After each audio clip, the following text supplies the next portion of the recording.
Bonjour à tous et bienvenue dans cette nouvelle vidéo. Je suis ravie de vous retrouver aujourd'hui pour un petit haul plantes d'extérieur pour l'automne. J'ai acheté pas mal de petites plantes pour le balcon et les rebords de fenêtres parce qu'il y a des bacs qui en ont bien besoin.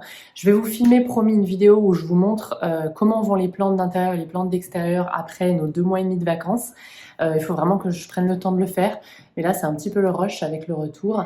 Mais j'ai quand même pris le temps hier d'aller en jardinerie pour remplacer quelques petites choses et puis acheter mes bulbes d'automne ou pour le printemps prochain parce que je commence à être un peu à la bourre. Quoique, il fait tellement chaud en ce moment qu'en fait, ça va. Des fois, je vous le dis, vous pouvez planter jusqu'à novembre, donc on est bientôt en novembre. Et en plus, parfois, les bulbes sont en promotion dans les magasins, notamment dans les grandes surfaces, donc ça peut être une astuce budget.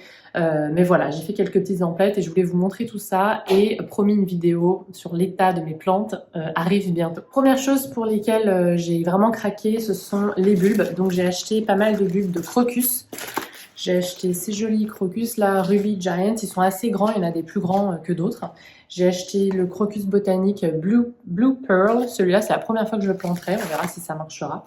Je vais les planter là rapidement dans les jours qui viennent et ce sont des crocus qui vont s'ouvrir entre février et mars. Roi d'Estrier, celui-là je l'avais planté l'an passé, je crois que c'est le Pickwick. Oh, toi, j'ai un petit doute. Et cette année, j'ai aussi pris du muscari que je vais planter, je pense, dans mes bacs en rebord de fenêtre. Donc j'ai pris quasiment que des crocus parce que si vous suivez ma chaîne depuis l'année, ou en tout cas 2022, je vous parle du fait qu'on va déménager.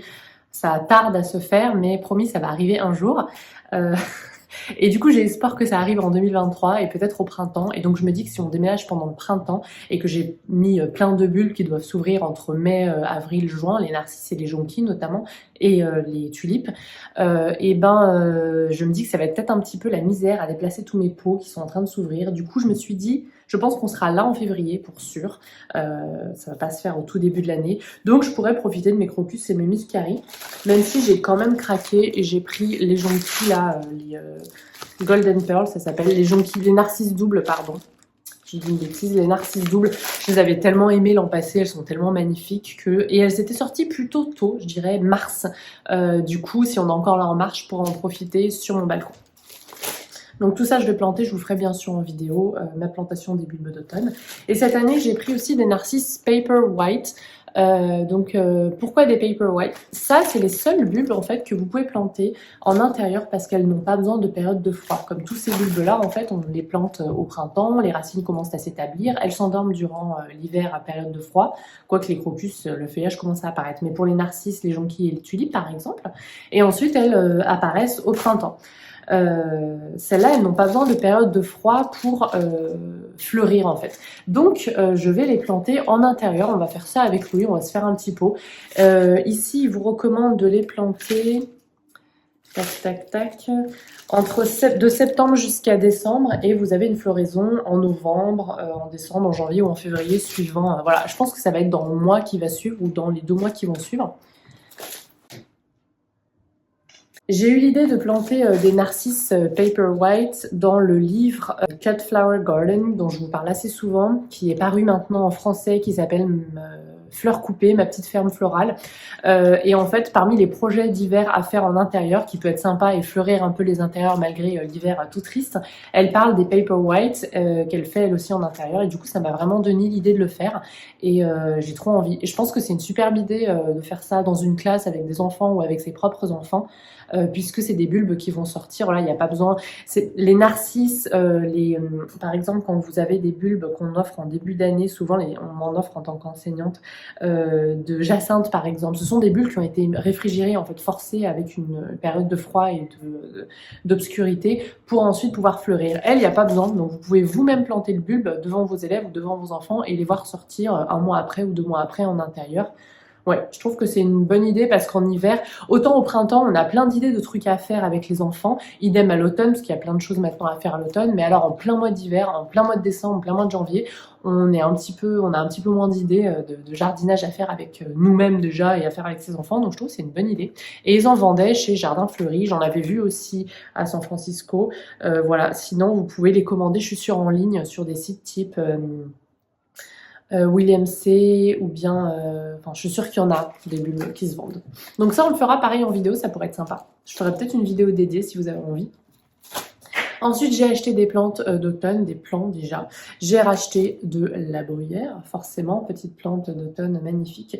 Je l'ai prise en blanche parce que j'ai pris un chou aussi ornemental. Je me suis dit que ça irait bien ensemble avec des petites nervures un petit peu violettes, j'adore. J'en avais planté un l'an passé qui m'a duré de septembre jusqu'à mai-juin. Après, en mai, il a commencé à monter en fleurs et j'avoue, je l'ai laissé faire parce que c'était joli, je trouvais ça mignon. Mais en général, quand ça monte en fleurs, ça sent le sapin. C'est un peu la fin du chou qui cherche à se reproduire et qui du coup va concentrer un peu ses efforts sur les fleurs. Bon, je l'ai laissé faire et du coup, je l'ai composté. Ça devait être en juin quand j'ai placé mes annuelles. J'ai racheté un sénécio, un cinéraire maritime. Lui aussi, je l'avais planté l'an passé. Il a duré tout l'automne, tout l'hiver et tout le printemps. Et lui aussi, il est monté en fleurs et je l'ai aussi laissé faire parce que les fleurs sont super belles. Elles sont toutes jaunes. Les fleurs, je les avais découvertes en fait en avant, enfin je les avais vues dans la mini-fleur du jardinier promeneur qui est aussi un livre que j'aime beaucoup. Je vous les mettrai ces deux livres là dont je vous parle en barre d'infos si vous voulez. J'étais curieuse je l'avais vu dessiner du coup et j'étais curieuse de voir comment étaient les fleurs en fait. Du coup je l'ai laissé faire et effectivement ça a marqué la fin de mon cinéraire que j'ai fini par composter puis j'avais besoin de la place pour mes annuelles. Cinéraire maritime. Bon bah voilà, j'en ai repris un, mais je sais que ça fonctionne bien tout l'hiver sans problème, tout l'automne et tout le printemps. Ensuite, dans mon café botanique, un brin de folie à Lyon, place Toby-Robatel, j'ai craqué pour ces cyclamènes donc magnifiques, double couleur, là j'adore leur corolle, c'est magnifique. Du coup, les cyclamènes, eux, je pense que je vais les mettre en rebord de fenêtre à l'est parce que je me suis rendu compte l'an passé que plus elles avaient le soleil, plus elles fleurissaient longtemps. Donc du soleil quelques heures dans la journée, il ne faut pas non plus trop les cramer. Quoique j'ai une abonnée qui m'a dit que plein sud, ça fonctionnait aussi très bien. Donc je vais miser sur une exposition ensoleillée pour les cyclamènes pour cet automne. Et ensuite, j'ai acheté 3 barquettes de Viola cornuta, donc de la famille des pensées, mais qui je trouve sont beaucoup plus résistantes à l'humidité et sont de toute façon plus rustiques. Du coup, elles seront fleuries tout l'hiver sans problème. Celles-là, je les ai achetées parce que c'est mes fleurs préférées de l'automne. Il y a plein de couleurs différentes. Elles sont vraiment super mignonnes. Et en plus, ça va me permettre de recouvrir certains bacs où je vais planter mes bulbes par-dessus. Je vais pouvoir mettre les pensées comme j'ai fait chez ma belle-mère dans la vidéo que vous avez vue il y a quelques jours, peut-être même quelques semaines maintenant. Et comme ça va me permettre voilà, d'avoir quand même des bacs fleuris et pas seulement avec de la terre toute nue tout l'hiver, ce qui est un petit peu triste, même si c'est une belle promesse pour le printemps. Ces bulbes, c'est un petit peu triste quand on met rien dessus. Les racines sont tellement fines que les jonquilles, les tulipes, si vous en plantez, je vous encourage à le faire. Moi, c'est juste que je risque de déménager peut-être au printemps. On croise les doigts. Je sais que vous êtes à fond là-dessous, mais je peux pas vous en dire plus que je ne sais pas moi-même. Mais voilà, les racines des pensées sont tellement fines que les bulbes passent à travers sans souci.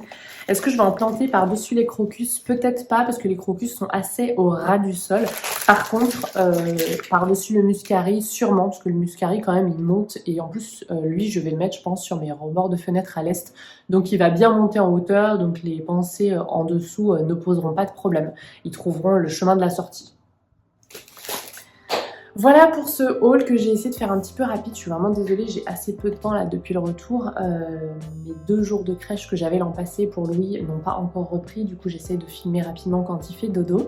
Mais en tout cas, ouais, je voulais vous montrer tout ça parce que c'est un très beau haul. Je crois que mes hauls plantes extérieures au printemps et à l'automne, ce sont mes préférés. De toute façon, le printemps et l'automne sont mes saisons préférées. J'adore les intersaisons. Voilà. J'espère que ça vous a plu en tout cas. Si c'est le cas, n'hésitez pas à mettre un petit pouce en l'air. Ça aide beaucoup mes vidéos. Je sais que vous le faites souvent, donc je vous remercie. Et je vous dis à la prochaine.